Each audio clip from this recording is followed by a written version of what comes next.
jangan ribut. Ya, ini pemimpin contoh yang bikin rakyatnya ribut. Mau ngadep aja pakai ribut. Ya. Kata ibu ini, nanti kalau memilih pemimpin, jangan pemimpin yang bermimpi membangun jalan tol. Jangan pemimpin yang bermimpi membangun jalan tol di langit, tapi cukup pemimpin yang seperti kipas angin, memiliki baling-baling dan fungsinya. Dan ibu ini mengaitkan fungsi dari kipas angin serta sifat dari baling-baling dengan sifat seorang calon pemimpin atau calon presiden dan wakil presiden. Luar biasa ibu dia, sepertinya ibu ini ahli di bidang elektronik sehingga beliau bisa mengaitkan fungsi dari baling-baling dengan sifat seorang calon pemimpin atau calon presiden dan wakil presiden. Dari fungsi dan sifat dari baling-baling kipas angin ini, ibu ini bilang, pilihlah pemimpin yang adil merata, tidak memandang golongan. Seperti kipas angin kalau berputar, anginnya rata. Pilihlah pemimpin yang diam, jangan ribut. Ini pemimpin, contohnya yang bikin rakyatnya ribut. Nah, ini ibu ini ya. Ini pemimpin yang contohnya bikin rakyatnya ribut. Maksud ibu ini siapa? Pemimpin kita sekarang Bapak Jokowi ya maksudnya ya. Aduh ya ibu ya. Ibu sepertinya tidak nyadar ya. Yang bikin ribut itu kalian yang berdemo-demo itu, bapak-bapak, emak-emak, nenek-nenek, semuanya yang berdemo. Itu yang buat ribut, buat rusuh, buat keadaan jadi kacau, suasana jadi panas. Kalian itu sudah memprovokasi secara tidak langsung, kalian sudah mengadu domba. Selalu mencari-cari kesalahan Bapak Jokowi, ya kan? 10 tahun Bapak Jokowi menjabat. 2 periode ya. Belum ada keributan. Baru sekarang ini ada keributan semenjak banyak yang berdemo-demo seperti kalian itu. Dan ini setelah pemilu. Karena kalian yang berdemo-demo itu tidak mau menerima hasil dari suara rakyat. Karena suara rakyat untuk paslon yang kalian dukung itu sedikit. Makanya kalian itu demo-demo tidak mau menerima dan protes-protes. Akhirnya kalian menyalahkan Bapak Jokowi. Sadar tidak kalian? Kalianlah yang membuat ribut suasana sekarang. Ibu bilang, jangan memilih pemimpin yang bermimpi membangun jalan tol. Sekarang Bu, jalan tol itu sudah dibangun oleh pemerintah kita yang sekarang di mana-mana. Memang Ibu tidak pernah melewati jalan tol. Ibu terbang ya dengan baling-baling kipas angin. Atau Ibu punya jalan sendiri di udara ya. Atau melompat ya, tidak menginjak tanah gitu. Ibu ya, kita sudah tahu bahwa jalan tol itu sangat banyak fungsinya. Yang pertama, supaya lalu lintas itu lancar. Perjalanan kita lancar, tidak macet.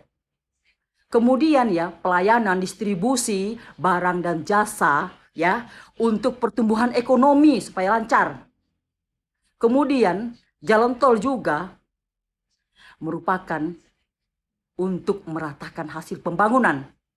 Jalan tol juga berfungsi untuk meringankan beban dana pemerintah dengan partisipasi pengguna jalan, Bu. Ibu sudah tahu kan? Atau pura-pura tidak tahu? Kemudian Ibu bilang, pilihlah pemimpin yang adil, merata, tidak memandang golongan. Ibu nengoknya di mana? Ibu melihatnya di mana yang tidak rata, tidak adil, atau Ibu merasa ya dicurangi selama ini? Selama 10 tahun beliau menjabat sebagai presiden, Ibu pasti tenang-tenang aja. Makan kenyang, tidur nyenyak. Sampai akhirnya sekarang berdemo itu gara-gara hasil pemilu itu tidak sesuai dengan hati kalian itu semua. Ya kan? Kemudian tidak merata. Apa yang tidak merata, Bu? Pembangunan. Pembangunan di daerah-daerah terpencil, akses jalan, sarana, semuanya sudah dibangun, sudah merata. Banyak pengakuan dari daerah-daerah tentang pemerintah zaman Bapak Jokowi ini. Apalagi Ibu bilang, jangan pilihlah pemimpin yang diam, jangan ribut. Kurang apa lagi diamnya Bapak Jokowi. Sehingga kalian itu masih berani terus berdemo-demo menyalah-nyalahkan beliau. Ya kan? Kalau beliau ini tidak diam, bertindak, kalian itu sudah selesai, diamankan. Ya. Bersyukur kalian Bapak Jokowi itu masih diam. Jangan dikira Bapak Jokowi tidak bisa bertindak. Ibu ya, karena saking diamnya beliau, makanya banyak sekali demo-demo yang tidak berhenti-henti sampai menyalah-nyalahkan beliau. Ibu tidak sadar itu? Dan Ibu ya, Bapak Jokowi ini orangnya sangat sabar. Tidak mau meladeni kowak-kowak yang berdemo-demo itu menyalahkan beliau. Bukan beliau tidak mampu untuk melawan kalian semua, cuman beliau tidak mau. Orangnya itu ya sangat baik, tidak ingin keributan. Dan kita seharusnya ya bukan menyalah-nyalahkan beliau, tapi kita harus mengucapkan terima kasih atas pengabdian beliau terhadap bangsa dan negara kita ini. Kemajuan perekonomian, habis itu pembangunan, semuanya pesat di mana-mana. Dan Bapak Jokowi itu ya sangat mencintai rakyat, mengerti hati nurani rakyat. Dan terlebih lagi ya, rakyat sangat mencintai beliau. Jadi sudahlah Ibu ya, jangan menyalah-nyalahkan Bapak Jokowi atas hasil dari suara rakyat. Dan itu memang sudah suara rakyat. Kalau memang paslon yang kalian dukung itu suara rakyatnya sedikit, ya sudah, terima dengan lapang dada ya Ibu.